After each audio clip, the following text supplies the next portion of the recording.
Здравствуйте, с вами новостная служба Центральноазиатского телеканала, в студии Андрей Рябченко, и сегодня в программе. Задушить ребенка, чтобы не работать швеей за $2000 в Кыргызстане.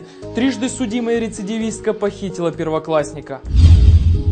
В Таджикистане разом задержаны все родственники Мухиддина Кабири, включая его 95-летнего отца. Будет ли рубль 100, а тенге 400 за доллар до Нового года? Казахстанская валюта вновь стремительно обесценивается. Штраф 15 суток и 2 года тюрьмы. Что грозит мусульманкам в Узбекистане за ношение платка? На юге Кыргызстана школьный навес обрушился на детей. У 3 школьников переломаны ноги. И срочная новость. В Таджикистане сегодня задержаны все оставшиеся в республике родственники Мухиддина Кабири, лидера оппозиционной партии Исламского возрождения Таджикистана. Аресту подверглись все без исключения, включая 95-летнего отца опального политика, его сестры и братья, а также племянники. Нам известно, что сейчас в органах находится Тило Кабиров, 95-летний отец политика, Сафар Кабиров, брат оппозиционера, 54 лет, Саида Кабирова, его сестра, 60 лет, Кабирова Лалхонум, тетя 70 лет, невестка Кабирова Диларом, зять Нарзулоев Исматуло 74 лет и Нарзулоев Дадуло, племянник. О том, как происходило задержание, были ли органами предъявлены документы при аресте, комментарии с первых рук. Нам сообщили о том, что представители ГКНБ пришли в нашу деревню, где проживают все наши родственники, увезли всех, в том числе 95-летнего дедушка, в непонятном направлении. Нам неизвестна причина столь необдуманных и провокационных действий сотрудников правоохранительных органов. Но, скорее всего, причиной послужила пикет, который мы недавно организовали в разных странах мира, в Стамбуле, в Вене и в Бонне, в Германии, против властей Таджикистана.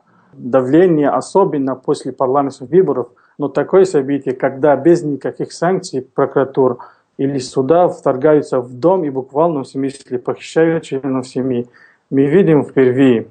Я хочу просить всех представителей СМИ Таджикистана, а также те, которые не безразличны к ситуации, о том, чтобы следили за развитием событий и сообщили обществу о деталях данного инцидента. У нас нет никаких связей с семьей, с родственниками, насколько все задержаны. А буквально вчера министр внутренних дел Таджикистана Рамазон Рахимзада на встрече с жителями Горного Бадахшана заявил, что мятеж бывшего заместителя министра обороны Абдухалима Назарзада, известного также как Хаджи Халим, в основном финансировался партией Исламского возрождения.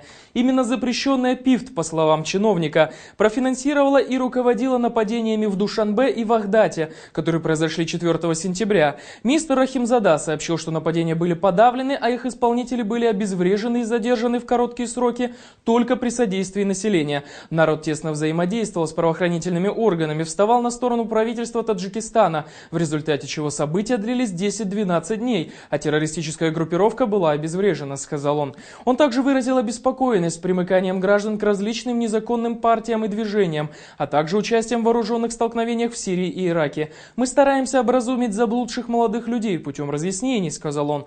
Глава МВД отметил, что сейчас в вооруженных противостояниях в других странах участвует свыше 600 граждан Таджикистана. Он добавил, что 50 граждан страны после проведения разъяснительных работ добровольно вернулись на родину. В Кыргызстане за последнюю неделю произошло сразу несколько трагедий с детьми.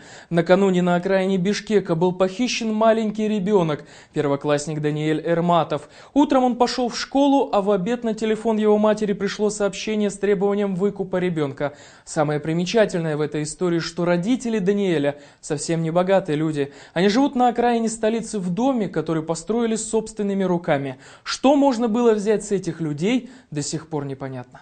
По данным Аки-пресс, в 10 утра ребенок ушел в школу, и больше живым его родители уже не видели. После обеда на телефон его матери, которая работает в швейном цеху, пришло сообщение с требованием выкупа за украденного сына. Тут же позвонила его старшая сестренка, которая удивилась, что братишка не пришел в школу. Бросившаяся к учителям мать узнала, что ее сын так и не дошел до учебы. тот злосчастный день он почему-то проснулся очень рано. Я собиралась на работу, и мы вместе пили чай утром. Я попрощалась с сыном и отправила его в школу. После этого я не видела своего малыша живым. Обезумевшая от произошедшего мать побежала в милицию. По дороге ей встретилась ее коллега Майрам, которая вызвалась помочь подруге. Они вместе пришли в милицию и подали заявление. Следователи начали незамедлительно отрабатывать весь круг знакомых семьи. В том числе спросили, где в момент похищения была и Майрам. Оперативник, перепроверявший алиби всех подозреваемых, установил, что она лжет. Прижатая фактами, Майрам созналась, что это она похитила ребенка. Уроженка южных областей, она приехала в столицу, чтобы заработать денег. Однако работа в цеху особых прибылей не приносила, и тогда она, уже трижды осужденная за мошенничество и кражу, решилась на похищение ребенка коллеги. Она знала, что у нее есть брат, работающий в России, и поэтому потребовала от семьи $2000. Она несколько раз интересовалась у моей подруги, как мы живем, как я кормлю двоих детей одна, кто помогает нам. Подруга моя без задних мыслей рассказала, что у меня брат в России, и он помогает нам.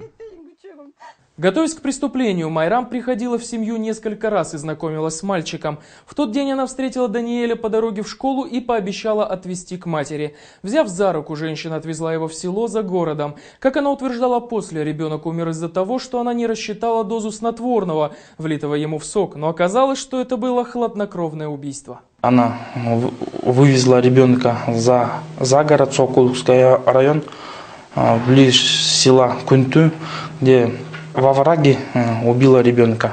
С ее показаний она поясняет, что ребенка она убила, смешав 8 ампул жидкого димедрола в сок. Но после обнаружения трупа ребенка, после вскрытия судебной экспертизы показалось, что ребенок был удушен, то есть механическая асфиксия. На сегодняшний день назначена судебная биологическая экспертиза на выявление вот этих медицинских препаратов. После следователи установили место, где был убит ребенок и где находилось его тело. Оказалось, что убийца Майрам и сама мать. У нее тоже есть дочка 7 лет. Теперь органы опеки будут решать, в какой детский дом направить ребенка или кому из родственников отдать его на долгое время. Сомнительно, что Майрам успеет выйти из тюрьмы до совершеннолетия своей дочери. И буквально вчера на юге Кыргызстана, в Лейлекском районе, на учеников 2 класса упал навес школы перед входом.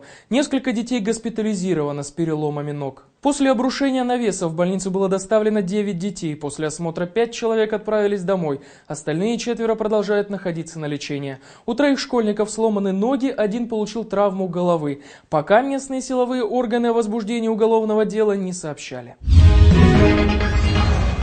А далее коротко о других новостях Центральноазиатского региона.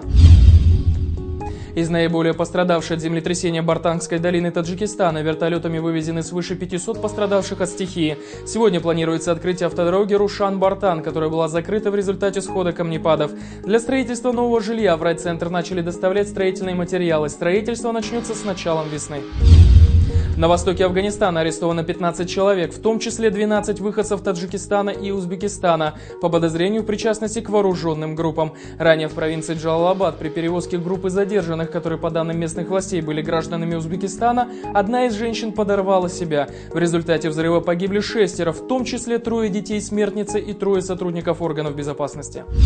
В Кыргызстане объем денежных переводов, отправленных из России в страны Центральной Азии за 9 месяцев этого года, сократился по сравнению с аналогичным периодом прошлого года более чем вдвое. Денежные переводы мигрантов в Узбекистан сократились в 2,5 раза, в Таджикистан упали почти в 3 раза, в Кыргызстан в 2 раза, в Казахстан в 1,5 и в Туркмению в 2 раза. С января следующего года 12 и более процентов заработной платы туркменистанцев будут выдаваться облигациями государственного займа. Деньги, полученные с населения, будут потрачены на строительство объектов к Азиаде 2017. В Казахстане хотят создать новый город полностью в тюркском стиле. По планам местных властей, первая фаза новой Кызыл-Орды будет завершена на левом берегу Сырдарьи уже к 2025 году. Средства на строительство нового проекта будут привлекаться за счет инвесторов. Дамбру за 50 тысяч евро с золотом и бриллиантами презентовали в Астане. Инструмент уникален тем, что сделан в единственном экземпляре. Дамбра инкрустирована бриллиантами и украшена золотом. Над ней трудились швейцарские мастера. Для игры дамбра не предназначена. Предмет позиционируется как элитное украшение интерьера. Сегодня казахстанский тенге обновил очередной антирекорд. На утренней сессии биржи тенге обесценился до уровня 337 тенге за 1 доллар. При этом в обменных пунктах американскую валюту либо продают по цене выше 340 тенге, либо вовсе не продают. Нацбанк Казахстана поспешил разъяснить ситуацию населению. Снижение цен на нефть в 2014-2015 годах привело к значительному ухудшению платежного баланса и, соответственно, баланса на внутреннем валютном рынке. Падение цен на нефть марки Brent на 15% привело к дополнительному давлению на обменный курс. Национальный банк участвует на внутреннем валютном рынке в целях сглаживания кратковременных колебаний курса тенге, но при этом не препятствует действию фундаментальных факторов, определяющих соотношение спроса и предложения на иностранную валюту. Правда, населению от такого объяснения легче точно не стало. Сегодня цена на нефть установилась в районе 38 долларов за баррель марки Brent. При этом стоимость дешевых сортов нефти, мексиканской или канадской, приблизилась и вовсе к 20 долларам. Рубль в Москве торгуется на уровне 71. Ждать ли к Новому году курсов 400 тенге и 100 рублей за доллар? Как лучше всего поступить мигрантам, которые отправляют деньги домой? Мнение эксперта. 400 тенге к Новому году не будет. Я думаю, что он вернется в районе там, уже отыграет назад и где-нибудь будет в районе 320 максимум. Вот. Соответственно, я тоже не ожидаю, что будет 100 рублей за доллар. Я думаю, где-то в этом районе там 70, 72, 73 это будет. Поэтому сейчас больше фактор слухов и каких-то прогнозов и в какой-то степени даже фантазий о цене нефти, о влиянии на рубль и тенге. Так часто бывает при резких изменениях цены. Поэтому я думаю, что где-то через неделю все успокоится, расслабится и вернется примерно к равновесию. В Джизакской области Узбекистана у 200 фермеров отобрали практически все их имущество – трактора, бытовую технику и даже ковры. Изъятие вещей производится в рамках государственной программы «Ой-болта», что можно перевести как «топор». Государственным топором по распоряжению премьер-министра Узбекистана бьют по фермерам, не сумевшим выполнить план сбора хлопка и пшеницы. По данным Азади, фермеры не смогли выполнить государственный заказ из-за заморозков весной и засухи лета, которые ударили по посаженным культурам. Теперь в рамках программы «Топор» судебные исполнители приходят и изымают у людей все их имущество, включая трактора, сеялки, бытовую технику и даже ковры. Каждому из крестьян насчитали крупные долги в размере 10-20 тысяч долларов. Сами дихкани не понимают, откуда взялись такие цифры. Они вынуждены брать суды у государства на топливо и семена под залог будущего урожая. Однако Узбекистан принимает сырье у жителей не по цене рынка, а по собственным установленным расценкам. При этом рассчитываться наличными средствами невозможно. А в это время в Ташкенте сотрудники милиции начали поголовно останавливать и допрашивать всех женщин, надевших платок согласно требованиям ислама. Их предупреждают, что за первый раз возьмут с них штраф, во второй раз посадят в обезьянник на 15 суток, а в третий дадут 2 полноценных года тюрьмы. Чиновники, которые проводят личные беседы с женщинами в мусульманских платках и собирают их подписи, открыто требуют от них снять платки. Некоторым задержанным женщинам в милиции говорили, что если они не снимут платки, то за первый раз их накажут штрафом в размере 700 тысяч сумов, это примерно 250 долларов по официальному курсу, во второй задержат в участке на 15 суток, а в третий посадят в тюрьму на 2 года. Ранее сообщалось, что органы местного самоуправления в Ташкенте вызывают на собеседование женщин в мусульманском одеянии и предупреждают их о противозаконности ношения мусульманского платка в общественных местах и требуют расписаться в документе, где говорится о полном запрете ношения религиозных платков в Узбекистане. С вами была новостная служба Центральноазиатского телевидения. Мы говорим то, что иные предпочитают умалчивать. До следующей встречи.